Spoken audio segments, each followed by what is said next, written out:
Lembaga Ikatan Pemuda Gayo Antara (LIPGA) bekerja sama dengan Badan Penanggulangan Bencana Aceh (BPBA) menggelar pembinaan pengetahuan kebencanaan menuju Desa Tangguh Bencana di Kabupaten Aceh Tengah. Ketua Panitia Kegiatan Sunardi Gustiawan menyampaikan kegiatan tersebut berlangsung selama 2 hari.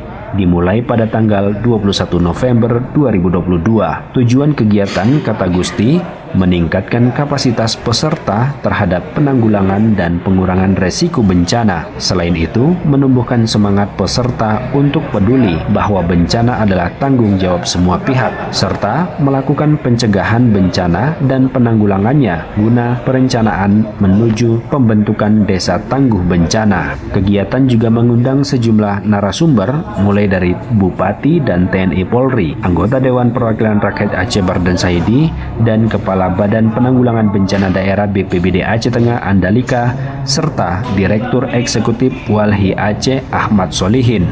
Kegiatan yang dibiayai oleh Anggaran Pendapatan Belanja Aceh (APBA) itu membahas sejumlah materi, di antaranya implementasi kebijakan kabupaten dalam penanggulangan bencana, peran serta TNI Polri dalam penanggulangan bencana, serta mitigasi bencana berbasis komunitas di Kabupaten Aceh Tengah dan Bener Meriah. Satiran, RRI Takengon melaporkan.